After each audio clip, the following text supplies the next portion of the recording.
There's no excuse for people not to be able to make side hustle through flipping these days. You have to calculated risk with your business. The most successful resellers out there are the ones that are able to adapt and pivot at any point in time. It's the biggest comment I get on all my YouTube videos. You shouldn't tell people what you do because then they're going to raise the price on you. No, that's not the case. I went to a yard sale. I bought 600 Disney pins for $1,500. I ended up flipping those for between $3,500 and $4,000. I told that gentleman, I was like, hey, if you know anyone else that has collections, I'll give you a finder's fee. This is part of my business. He called me back 3 weeks later. He had a buddy that had a massive collection. I went and I bought a $10,000 collection for $2,500. All because I told him what I do. I showed up at his house. I threw him $50. I here, take your wife out to dinner, and he was more than happy with that because people want the stuff gone. And I was going to say is one other thing though too, and this is the biggest thing. I think 90% of people that flip don't think about this aspect. What if I told you there's a secret to snapping up the best couches before anyone else even knows they're for sale? Meet Ivy Flip, the game-changing app designed for the savvy couch flipper. Why trudge through endless listings when you can be first in line for the best deals? With our instant listing notifications for Facebook, Craigslist, and OfferUp, you're always the first to know, ensuring you never miss out on a prime opportunity. This means more deals, more flips, and more profit. Ready to unlock the secret to top-tier couch flipping? Download Ivy Flip now and stay ahead of the curve. Search Ivy Flip in the Google Play Store or iOS App Store and get started today for free.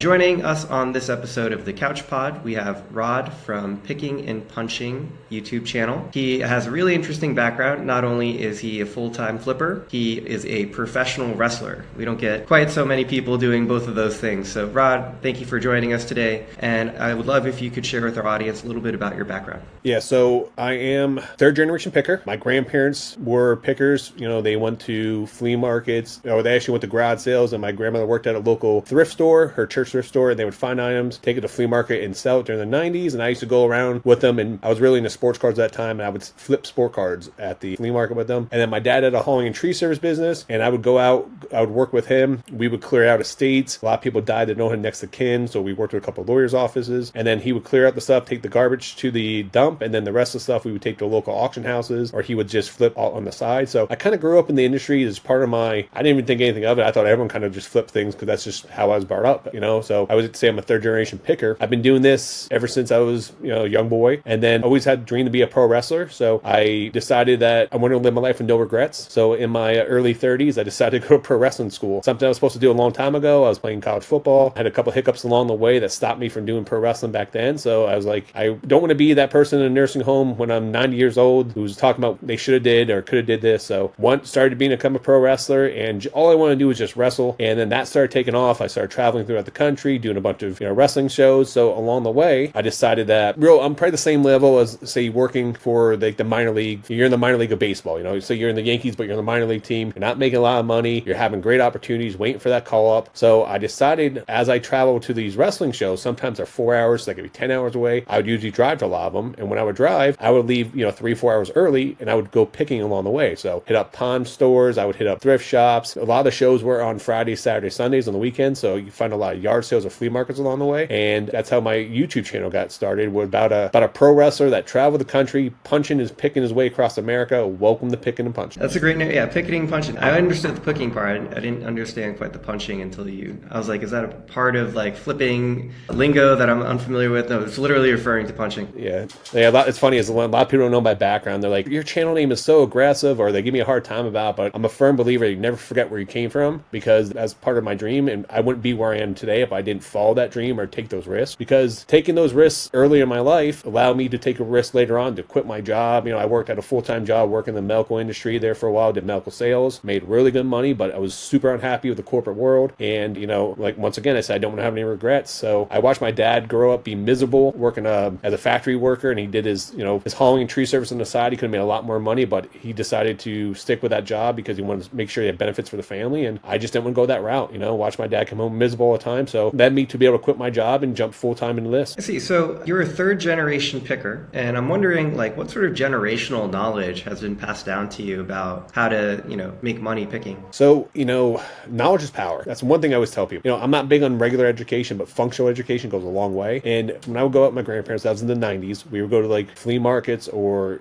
garage sales. There was no eBay. You couldn't look up comps online. There was no place to look. So you had to have knowledge. Back in the day, my grandfather would have a ton of books. He was a big toy guy, so they like toys. He would have old toy books to look through. You could buy those big, thick, they almost look like phone books. They would show pictures in there. So, that was one thing you just had to learn. You had to memorize all the information to put in the back of your mind. So I do have a really good photographic memory, I would say, just because all the practice I had, growing up. But then later on, once eBay was in, you had the mobile apps, you're allowed to start looking things up along the way. But I would say is, finding ways to find comps or find stuff that people thought it was interesting. And, a lot of times too, we would find stuff that we couldn't find comps or find stuff we knew was interesting, and you just price it accordingly along the way. Sometimes you sell it low, sometimes you sell it high, but it always comes down to the customer and what they really want. So would you say that with the advent of marketplaces like eBay and flipping technology, that the barrier to entry to becoming an effective flipper is a lot lower? 100%. Back in the day, you had to have a lot of knowledge to get into it. That's why a lot of people would niche down to certain categories. Now you can pretty much be, go on YouTube, watch a bunch of resellers, what they're buying, what they're selling, and you can be an everything seller. You can go on there, which I call an everything seller, as in, the low hanging fruit, a little bit of information on multiple categories on there. But I would tell people to start with what you know. Everyone has hobbies. Everyone, like, you look behind me, I have a bunch of hard posters. I have video games. I have toys. That's what I grew up loving. So that's how I started selling, that and sports cards. I sold what I loved, what I knew, because I knew what stuff was going for, because I was a collector first and foremost. So we start with your knowledge there, and then you can work away. But the barrier of entry now, there's no excuse for people not to be able to make side hustle through flipping these days, because I always tell people there's two things you learn to do. One is learn to be a server, learn how to interact with people, because, you get it from the cooks, you get it from the manager, you get it from the customers. You're always that middleman, always getting, you learn how to talk to people and work. You learn how to interact with people at that point in time in high pressure situations. Plus, you can get a job anywhere at any point in time, a bartender, server, any city you go to, you can always get a job right away. And I always say learn how to flip, because if you're in a bind, it's the fastest way. You lose your job today, you could be selling stuff online the same day. So the barrier of entry is very minor compared to what it once was. Right now, nowadays, there's two things everyone should learn to do. One is wait tables or be a bartender, because any point in time you can walk in any city, find restaurants to go apply for to make money right away. But also too is you should learn how to flip things, because if you lost your job today, you literally can start listing things online from your house and start making money that same day again. So if all else fails, these are like some really important survival skills that can come in handy. You can always provide for yourself at a basic level. So it's nice to have that comfort going into any new venture, is like, hey, at least at a basic level, even if it's not a glamorous lifestyle for myself, like I can meet my basic necessities. Yep, absolutely. And then I was going to add in too, especially with like Lyft and Uber nowadays, you can literally, I know people that go thrifting, that's their main source of income, but they'll literally go driving around, they'll pick up guests and go driving around Uber and Lyft, and wherever they end up, that's where they go thrifting, and then they turn it back on, they go back out, picking up more rides and work their way back home. So there's multiple ways to make money with it. So like back in the 90s, let's say when you were picking with your grandparents,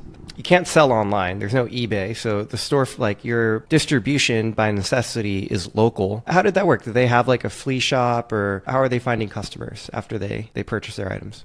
So main thing back in the day, there was a lot of flea markets throughout the area. So you would have your flea markets that would be available on like Saturday, Sundays. And then we actually had one that was available on Mondays as well. So during the summer, I would be spending my Mondays this like local flea market / auction house with my dad. But I mean, all the inventory that we were finding was stuff that we were finding locally. So you couldn't source online, you couldn't source from auction houses. All the auction houses were done locally in your area. So you could get better deals on things compared to now where there's an overabundance of merchandise online. Now you can source anywhere. You can source online, you can source in person, you can source many different ways. But back then it was all networking. My dad was really good at networking just because he's a very talkable person and very likable person. So anywhere we went, he would spend, half his day just talking to people, which I'm like, come on, Dad, let's go. We gotta keep going, But it was a good way for us to just meet people and, always ask questions. The biggest thing is, even to this day, is my biggest finds and stuff I find is just by digging down deeper, asking multiple questions when I go places. Yeah, I find that really interesting, like just trace the evolution of the flipping markets, because obviously in the 1990s. You have flipping ecosystem that is much more local. And then with the advent of online technology, online platforms, you have competition that from a sourcing perspective that is national, if not international, but also from a sales perspective, national, if not international. Your competitors are no longer right next door to you. They're potentially in Seattle or New York City and so on and so forth. And we, as sort of the couch flipping podcast and software company, deal a lot with products that are sold locally, even to this day, because once you take a couch out of the box or take a mattress out of the box, it's very hard to put it back in the box and then ship it across the country. And so I think that's what sort of created this barrier to entry for couch flipping, where you're not competing so much with like national companies or, people a couple states away because of the size of the items that we're dealing with. Now in 2024, you're running a successful resale business. And I've talked to quite a few eBay flippers in the past, and they've said even just within the past 5-10 years, they've noticed a change in how flipping works on eBay. Could you tell me, if you share that experience, you've noticed like any differences flipping now versus 5-10 years ago? So, going back to what you previously talked about just in the 90s, but even goes farther back. Flipping is one of the oldest occupations out there. It started back to 16 to 1700s, where people would, travel from boat to different trading posts, and then they would flip and move on back and forth with each other. But as of now, the last 5-10 years, it's evolved a lot, and it keeps evolving, where I would say the early 2000s, eBay was the 800-pound gorilla in the room. There was no competition for eBay pretty much. There's a couple of different sites out there, but eBay was the innovator where everything was just strictly an auction. And then over time, it eventually turned into more of a buy it now, because people didn't want to wait 5 to 7 days to buy items. They wanted to buy items immediately. So that was a big turn. Amazon stepping up. Amazon, I think their business model originally was not to make money for the first 10 years, was just to really hammer down, take market share. With Amazon stepping in with that market share, the barrier of entry to Amazon is a lot more difficult than eBay. I would say like Mercari might be one of the easiest platforms to enter in because it's very simplistic. So I would say, Mercari is like a middle school level, eBay is high school level, and Amazon's a college level. But, to go back to your original question here, there wasn't a lot of competition, even up to like 2009, 2010. It was pretty much just eBay or Amazon at that time. And, how the markets have changed dramatically now. Now you have like Mercari, you have Poshmark, you have, eBay, now you have Whatnot, you have, Depop, you have some of these marketplaces that are strictly focusing on their niching down. I would say that eBay is very antiquated, their website and what they do. They're really behind the times with a lot of things. But also too is when you're a major corporation and have 134 million users, it's hard to implement things right away to make changes on there. When it comes to eBay, eBay lost market share for a long time to like StockX and Depop or Grail because, they were authenticating shoes in the process. So eBay was losing all that shoe money. That's one of the biggest markets out there. So eBay had to take steps, to try to counter that. eBay went through a transition where they offered 0 selling fees. So you had no selling fees to sell on eBay if you're selling shoes, because they were trying to steal some of that market from those competition that they lost. Every year it's evolving. I would say eBay's not really growing that much with the user base, that sellers on there. If you look at their numbers, the last 2 or 3 years, they've actually dropped the amount of people selling on eBay. I think it's dropped about 1 million per year. But, there's been a big shift to other platforms. So now there's so many options out there. So, 5 years ago, I wasn't cross-listing on multiple platforms. Now I'm selling on Poshmark, I'm selling on Mercari, I'm selling on eBay, I'm selling on Whatnot. Now I'll have that same item. There's different software you can use out there, which allows you to simply cross-list your items on different platforms. But that was a game changer. Selling multiple platforms, being heavily automated along the way. How important to your business today do you think is this diversification of platforms? So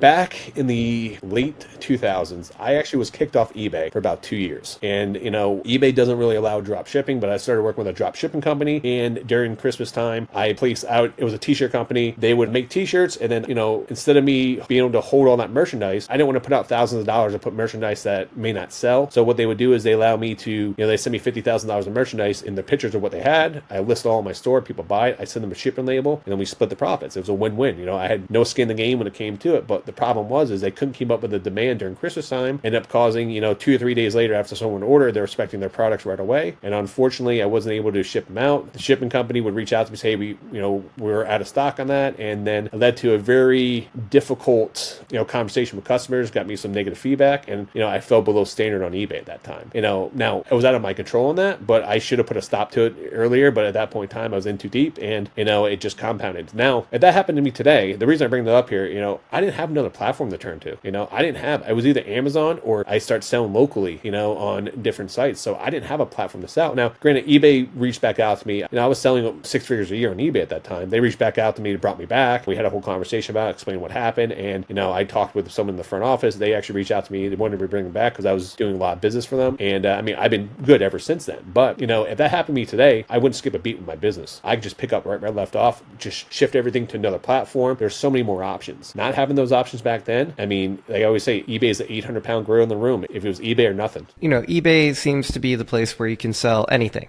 right? There's pretty much a market for anything and everything on eBay, where competitors have been able to enter the market and take market share from eBays within these niches of flipping. So the more specialized you are in the different items in your flipping, the more specialized you are in what you're flipping, the more likely it is that you can find a platform that is specific to those needs in 2024. I think Whatnot's a really good example of this, where, I think they started out with just Funko Pops. Yeah, they started out with collectibles. So comic books, Funko Pops, sports cards, that was the biggest market they did. And then over time, they expanded those markets. But, Whatnot's only been around for 4 or 5 years now. I do sell on Whatnot. I was under contract with Whatnot at one point in time. They sponsored my channel, and, I had to do a couple shows for them. But, they're really expanding out to other categories now. 2 years ago, they didn't have a storage unit or a garage sale category or certain clothing. So they are expanding their markets to compete with these other platforms as they build up the clientele along the way. How important do you think it is to have technology that helps you with management of listings across channels? I imagine it's a lot of work to just put one listing up on one channel, but if you can accelerate that with technology, it makes it a lot easier. Yeah, so to be honest with you, I wouldn't cross list on other platforms if I didn't have technology to help me out, because you weigh the time it takes you to list things on certain platforms compared to just click a button and have it automated, maybe change one or two things. So, if I had to copy, paste, upload all my photos, every single listing I would do, it's just not worth it, or I would do it. I would only list maybe higher end items like $50 or higher, $100 or higher at that point in time. Now I can list, $10, $15, $20 items on there because they're what we call bread and butter items. People are going to go on there. You might be able to sell 10 items at $15 compared to selling one item at $150. There's a big difference between the two. So having software to just click a button, make that process very smooth and a fast transition, because time is money, is a game changer. So let's talk a little bit more specific about your business now. Like, let's say in 2023, how much revenue did you bring in just from your flipping business? So I've been selling on Poshmark, Mercari, eBay, and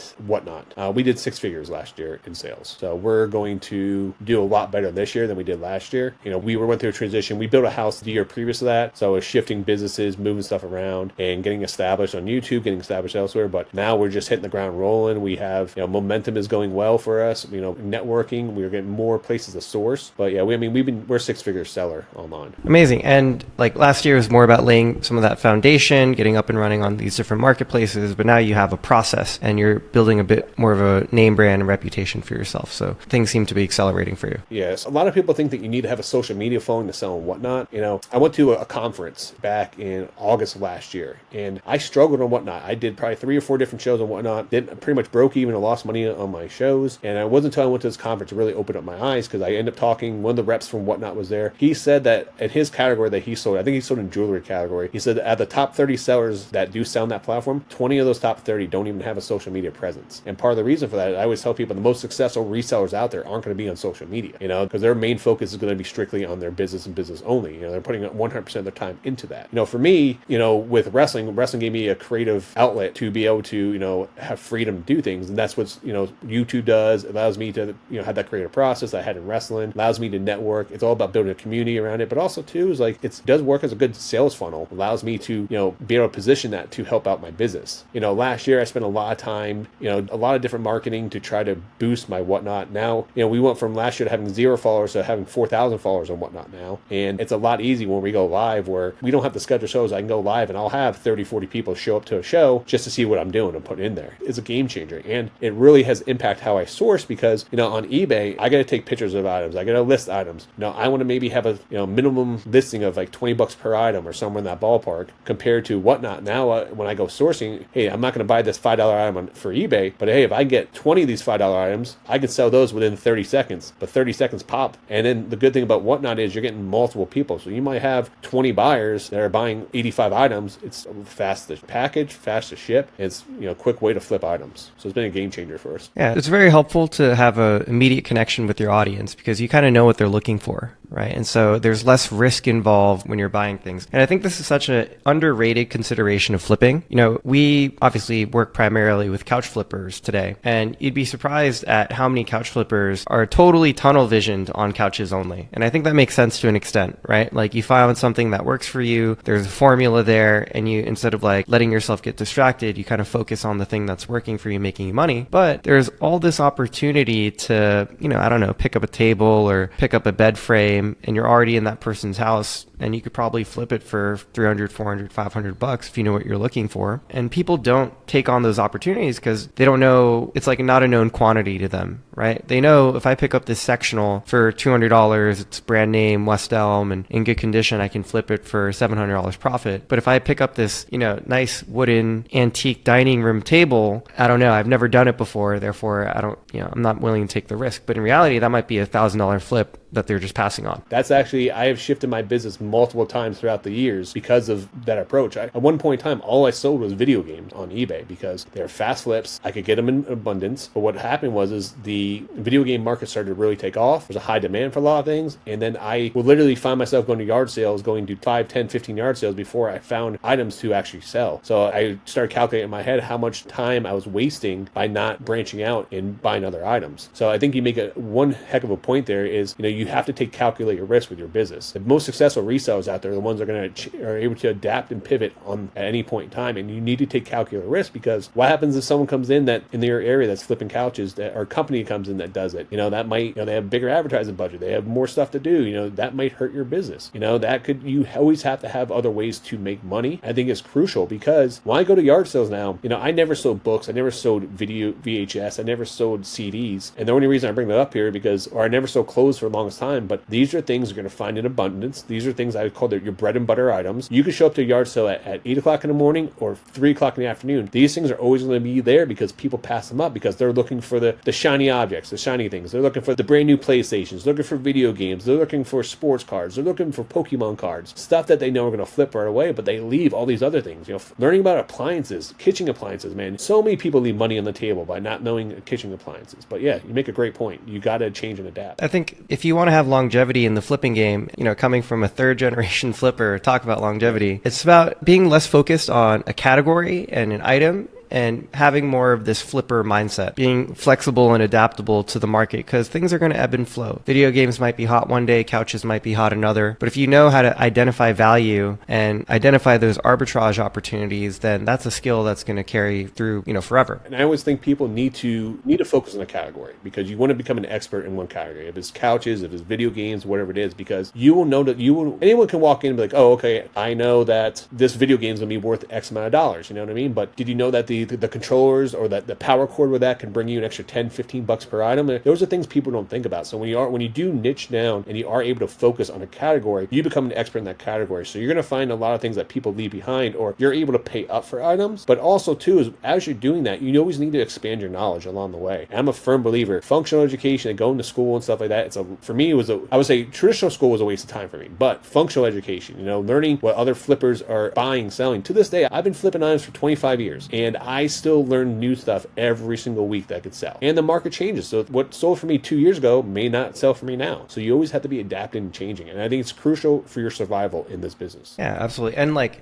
we were talking about earlier in the 1990s, that was the only way you could flip something, is with deep specialist knowledge, just, time in the trenches. And now in 2024, you have a plethora of technology that can assist you. You scan a barcode, you can watch, follow people on YouTube who are already specialists and you can learn from them. And so there are ways for you to get this knowledge that don't involve you spending money, allow you to get your feet wet and have a little bit more comfort with these different categories of products. But of course, with flipping, it comes down to what you know and your ability to facilitate the transaction, right? So if you can spot a deal at your local thrift store and you realize that there's, probably 20%, $20 upcharge that you can tack on if you were to list it on eBay, there's your opportunity to make money right there. And I was going to say, it's one other thing though too, and this is is the biggest thing I think 90% of people that flip don't think about this aspect, is how you can speculate on the market. And you can do that in a very easy way. Like, for example, if you go to Walmart, you go to Target, walk through the toy aisle, you can see exactly what the new generation is going to be interested in. Like, I use my stepson all the time. My stepson's 14 years old. Okay, he is a big Spider-Man fan, but he's not Peter Parker. You know, I grew up with Peter Parker, the original Spider-Man. Miles Morales is like the new Spider-Man that Sony's trying to push. You know, his generation growing up, there are, you know, PS5 games are Miles Morales Spider-Man. You know, so these are things you need to keep in the back of your mind. You know, find out what movies are coming out. You know, I follow Hollywood news. I follow all this stuff because I want to know what's coming out 1 or 2 years from now, because I know when I'm out, if I know that they're coming out with, say, a Smurf movie or Pink Panther movie down the line or Charlie Brown or something like that, I know when I'm out and about, I could find this merchandise now and buy it super cheap because it's not anyone's, you know, it's not in the front of their minds. But once a trailer drops, once that stuff drops, now that whole market's going to have a shift up because out of sight, out of mind. But, you know, once it's back in the mainstream, that's when you always see a shift in the marketplace. I think the biggest mistake a lot of flippers make is they don't try to foreshadow or kind of see what's coming. I'm not trying to speculate like the stock market and stuff, but you can do it in a very educational way that you can almost predict, okay, this is going to be hot, or this is going to start trending down the line by just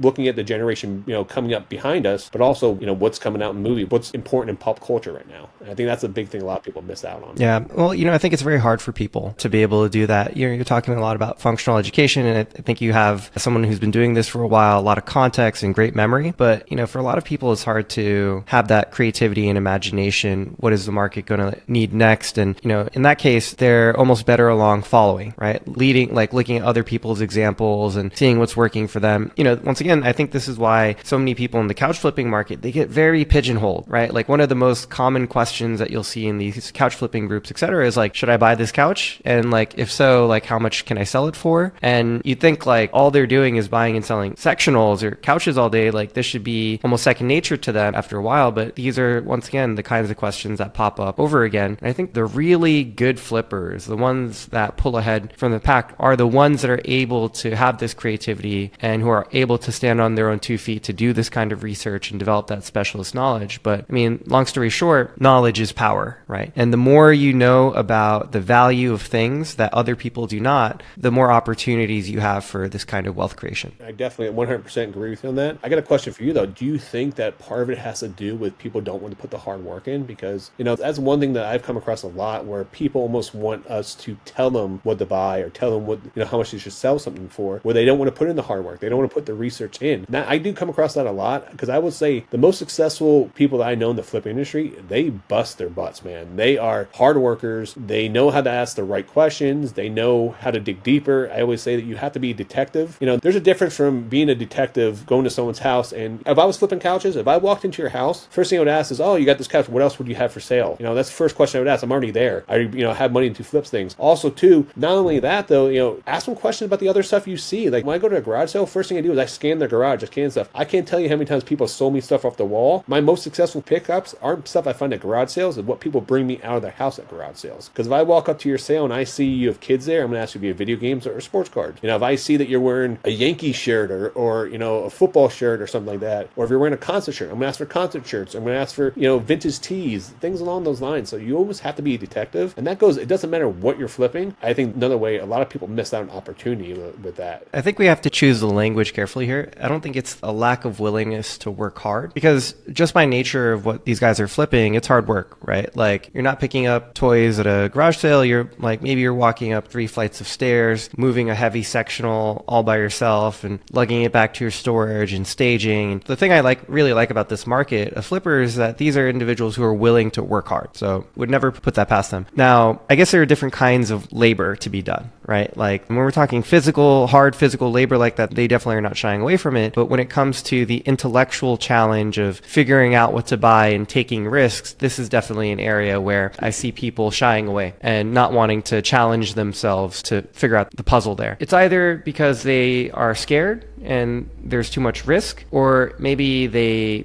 don't have the ability to do that. That's not their wheelhouse. And I think, you know, what we see in the couch flipping business today is that there's a model being elucidated. We've done 30 episodes of this podcast. We only talk about couch flipping pretty much. And now we're starting to branch out into a couple different topics. But you can imagine just like the wealth of knowledge just in this podcast that has been unearthed about the topic of couch flipping. And so people can listen in and figure out, okay, this is how I need to run my couch flipping business, and have all those questions basically answered for them. And in addition, there are coaching programs, there are courses, courses, there are, people emerging with this specialist knowledge, and they'll just teach it to you. And so I think that's a benefit of, maybe just finding a business model that you can follow along with and, sticking and just learning how to do it that way. Maybe you don't have the ability, but you can listen well and you're willing to follow instructions, maybe even pay for that instruction. Now, the one thing I do want to mention is the big controversy or the big issue in couch flipping today is that this niche of flipping was very small, maybe a couple thousand people in the United States doing it. And nowadays it's getting more publicized and there are more people getting into the game. And a very common complaint among couch flippers is that there's not enough inventory to go around, that they feel like there's more competition for deals, that more flippers are getting into the market and they're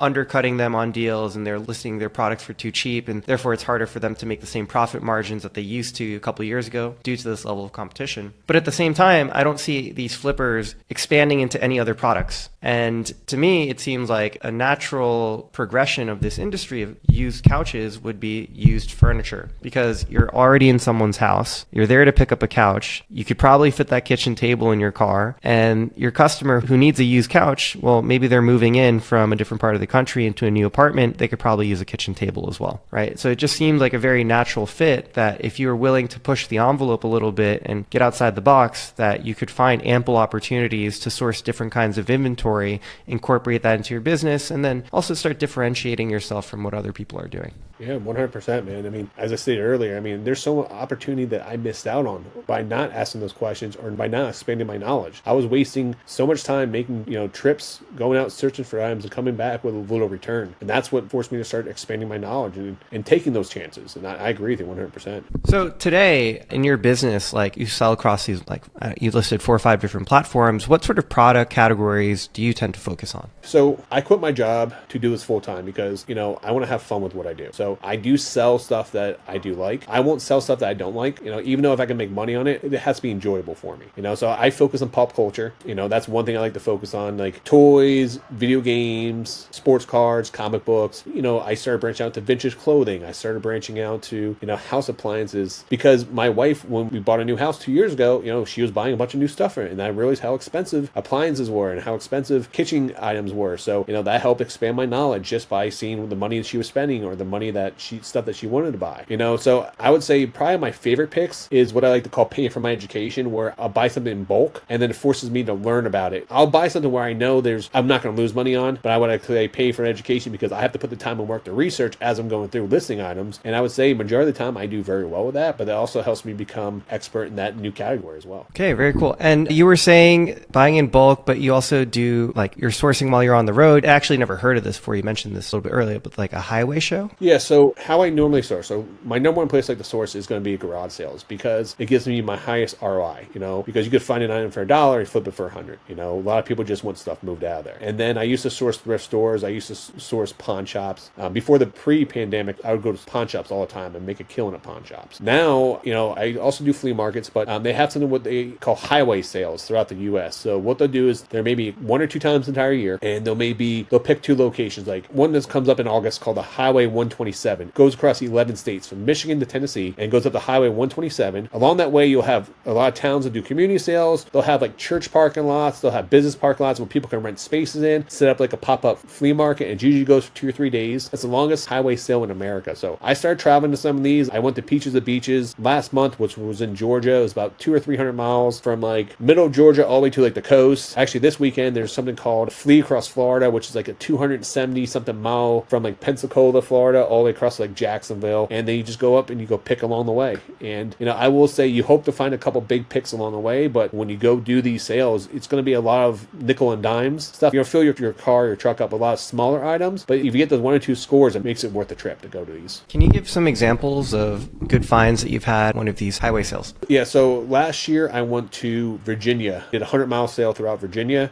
One thing that since I've gotten to YouTube the last 2 years, I've been able to network with a lot of other YouTubers throughout the country, and So when there's maybe a highway sale or a big sale in their areas, I might travel up, stay with them for a day or two, and then we all go picking together, because one is it's a great way to expand your knowledge, because we can have 5 pickers walk into the same sale and there's similar items that we pick, but we can all walk out there with a handful of items because we all have different specialties of what we have sold in the past or knowledge with certain things. So I always say that it's always good to network with local resellers. Doesn't matter if flipping couches, whatever else you're flipping on, because you may find a good lead that you can't go to. You'll send to them and vice versa. It's always good to be networking with other people, because there's enough food on the table for all of us to eat. But when I was up there, I was with 2 other pickers. One guy called the Commonwealth Picker and another guy called the Death Pile Picker. And we went to a sale and we were talking about Family Guy. He had a big box set of Family Guy DVDs, and we asked him if he had anything else. And he said, "Oh, I used to be a big collector. You guys should see my collection in my house." So we got invited to his house, walked in his basement, and he had 7 boxes filled with Family Guy stuff that we ended up buying for $300. It was all the action figures from the early 2000s. It was DVD box sets, all kind of collectible clothing, all kind of anything you can think of, that board games, anything that you can possibly think of that was made by Family Guy, the TV show. When you get in between $3,500 and $4,000 worth of stuff for $300. You know, I went to a meetup in Orlando earlier this year. There's a YouTube podcast called Trash to Cash, and they did a meetup in Orlando, Florida. I actually went down there and I went picking when I was down there, you know, for the event, and went to a garage sale that had a ton of Department 56. You know, the Christmas like villages people set up in their house during the time. I bought, I think, 25 or 30 pieces. They were from Disney. They were all pieces at $400 or $425 for everything. And last night I actually sold 17 pieces for $2,044. So like, you find these big scores along the way. It makes it worth, you know, getting a hotel or making these road trips to different places. But you just never know what you're going to find, because what you find in your local area could be completely different when you go pick other places. So it's a good way to help expand your knowledge or force you to pick items that you normally wouldn't pick, or take chances because you want to make it worth your while. What is your transportation setup? Do you have like a truck or trailer? How are you moving around? Yeah, so I actually have a truck. I run the business out of my house, but I also have a 10 by 30 little storage warehouse that I be able to keep things in as well. But for the longest time, I had a car and it was completely paid off, and trying to keep my expenses down as much as possible. Me and my wife were built a brand new home. So 2 years ago, we ended up closing on that. So luckily my wife had an SUV. So I would borrow her SUV when I would go out picking, or if I needed to, you know, make bigger pickups. And then I have a buddy that has a box truck as well, so for his business. So, you know, I would hire him if I needed to move items or buy big items in bulk. But majority of the time when I get stuff, I can make it within 1 or 2 trips to my car or her SUV. But I have a truck now. So it sounds like nowadays the majority of your sourcing is happening locally to you at garage sales, but occasionally if there's a reason to be on the road, you don't mind driving a couple 100 miles to go explore.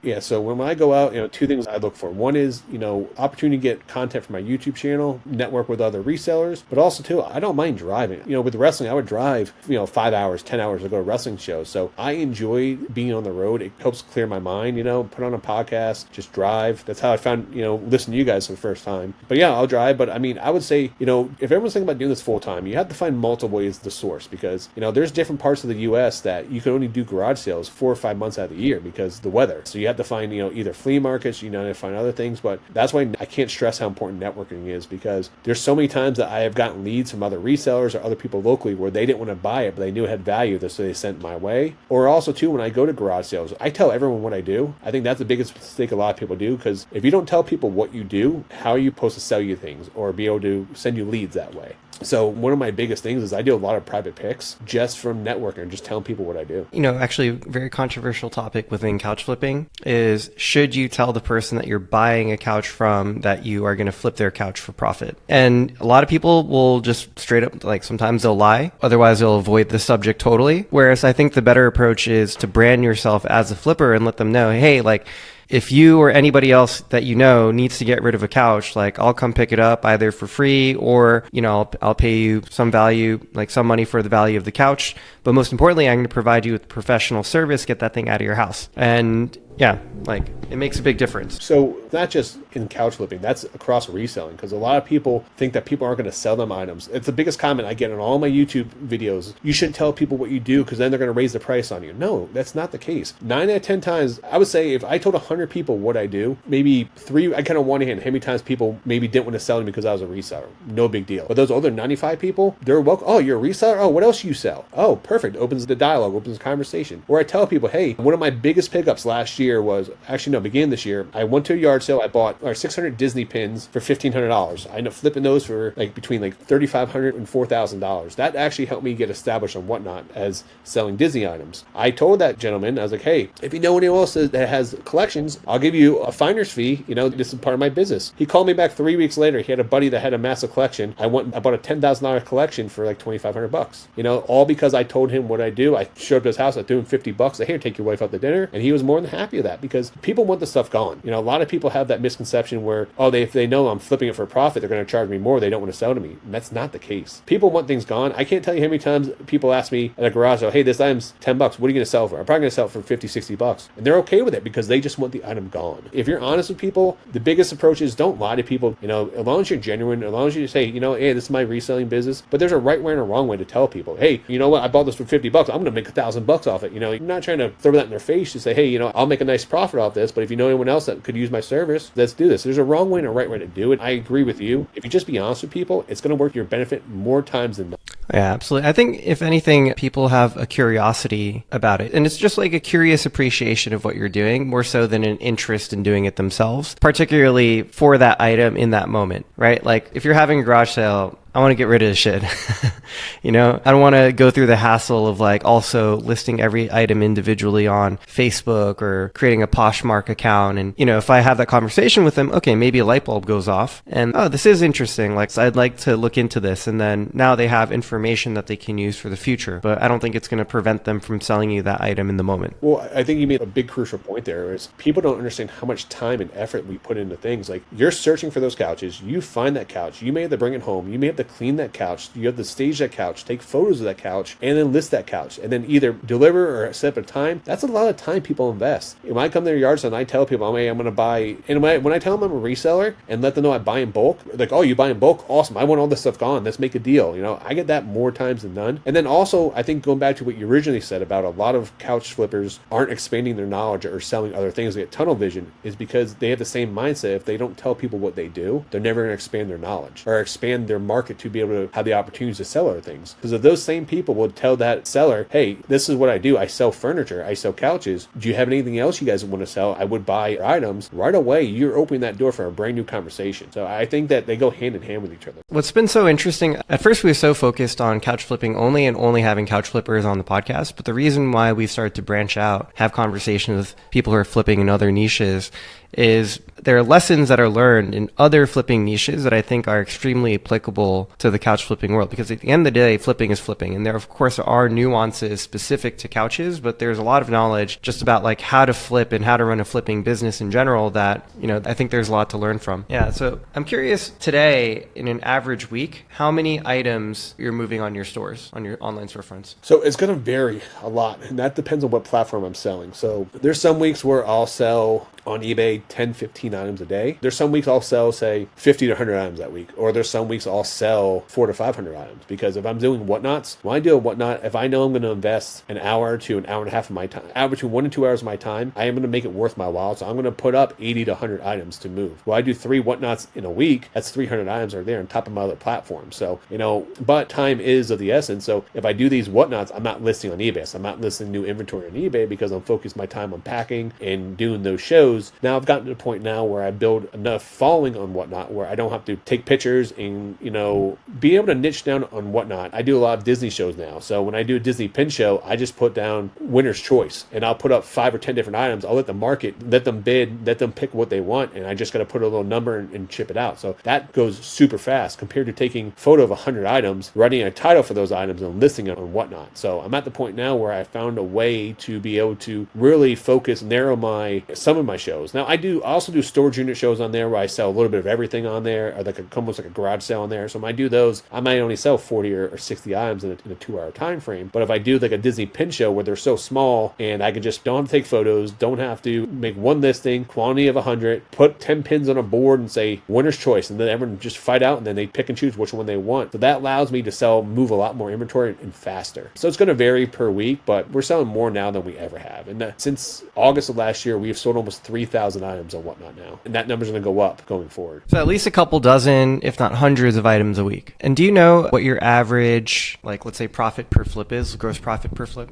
So it's going to vary because based on what I'm selling. So for example, if I go on Whatnot, so I have the philosophy on Whatnot where I work off gross show. So for example, like I'll put items in there that I'm going to lose money on. I'm going to put items in there I'm going to break money on. But it's almost similar concept as going to the grocery store and they have a BOGO where you buy one, get one free. That grocery store may lose money in those couple items, but they're going to make their money up from everything else you buy. So on Whatnot, I try to keep a profit margin somewhere between $4 to $10 an item, somewhere in that ballpark, but I'm moving so much inventory per show, I can have a smaller margin on those, where at eBay, I want to have at least $10 to $15 profit per item on there. Now, that doesn't always happen, minimum the place up there, but I think my average sales price on eBay is somewhere between around $40 per item on there. There's times like yesterday where I sold 17 items for over $2,000. There's times where, 2 months ago, I sold 2 Disney pins for one for $1,000, one for $2,000. So I have higher end collectibles because I do a lot of grading as well. So that's something I do specialize in, where I grade comic books, VHS, video games, and sports cards. So that's something that a lot of people do come to me for knowledge on, and I do sell those. So I may have those items in there where I'm selling a lot of, I call my bread and butter items, where they're 15 to 20 bucks. It doesn't seem like a lot of money, but nickels and dimes make dollars, and then you get your couple bigger sales for $300, $400, $500, and that adds up. But it's a lot easier to sell. It doesn't really matter what your business model is. If you need to make $400 a day, that's selling 40 items at $10, or selling 20 items at $20, or selling, 10 items at $40. It doesn't really matter. You just,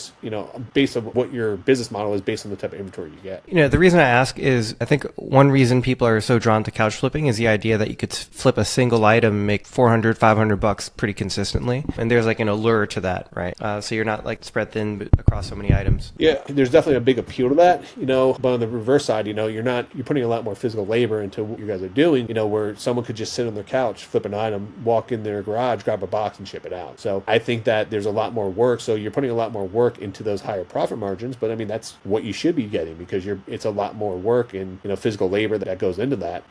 We can do the same thing on, say, like sports cards or comic books or higher end items if you had the right sources to get those. Yeah. And like, I guess, what you're not putting in terms of like moving a heavy item in physical labor, you're putting in terms of time and like sitting there and packaging items and printing out labels and, so everything has a cost, right? I guess it's about finding like the thing that makes the most sense for you and your lifestyle and your interests as well. I think the biggest thing is it's not always about money though either. You have to do what makes you happy. You have to do what you enjoy doing. Life's too short. So, if you enjoy moving furniture and you enjoy that and putting those labor in, going to people's houses, like I fully get that. I mean, there's nothing wrong with that. If you enjoy sitting on your couch and, I like sitting on my couch, listing on eBay, I'm a big animal lover. So I have 3 dogs and 2 cats in my house. So the fact that I get to stay home and spend time with my animals all day long is great for me. I go source at least once a week, sometimes 2 or 3 times, but majority of the time I'm only sourcing once a week. The rest of the time I'm here just networking or I'm just listing. And that's the beauty of getting that. You get to work from home. You're your own boss. You can work whenever you want when you don't want to work. But I mean, it doesn't matter what you're flipping. That's the beauty of what we do. How much of your inventory do you think comes from like you going to a garage sale and finding it yourself versus like something getting referred to you nowadays? I would say in the past, so a lot of my referrals come from garage sales. So, when I do go those, I'm at the point now, like this is something I never thought would flip. Do I have one here? Do I have like empty boxes, right? Louis Vuitton, like designer boxes. I would have thought they were garbage. What happens is consignment shops want to buy those because they get high-end purses. They want to get a nice box. They can raise the price of what they do. So now I have a source that gets every couple months, he has like 50 to 100 boxes I get, and they flip for 30, 40 bucks a piece. There's something I just never thought I would ever flip or was even valuable. And that came from a private source. So you just never know. But I would say a big portion of my inventory now would come from private picks, just from networking. I mean, I don't do those that often. Garage selling is probably my main source. I would say 75% of my sourcing comes from garage sales, but a big portion of my inventory comes from private picks because when I go to garage sale, I might pick up 2 or 3 items per garage sale, but my private pick, I might pick up 100 or 200 items at that time. So it's a trade-off. It just depends. I guess that doesn't really answer your question. No, it does. Very helpful. Hey, Rod, I think we're almost at time now. I super appreciate you coming on the pod, sharing your wealth of knowledge with our audience. I hope this is not our last conversation. I look forward to connecting with you in the future as well. But yeah, I wanted to really thank you for coming out and giving us some of your time. Yeah, no, I would say thank you so much for having me on. I really did appreciate it. I found what you guys do extremely interesting. And, I love learning this side of the business, just the fact that with flipping, we're all doing the same thing. But you guys can find me on Instagram. I'm on Picking and Punching. Also, too, I have 2 YouTube channels. Picking and Punching is my treasure hunting channel. And then I have a second channel called Flipping and Punching, which teaches about the business side of flipping and what we do. Very cool. And we'll make sure to include those links in the description below. All right, man. Thank you. Amazing. Thank you.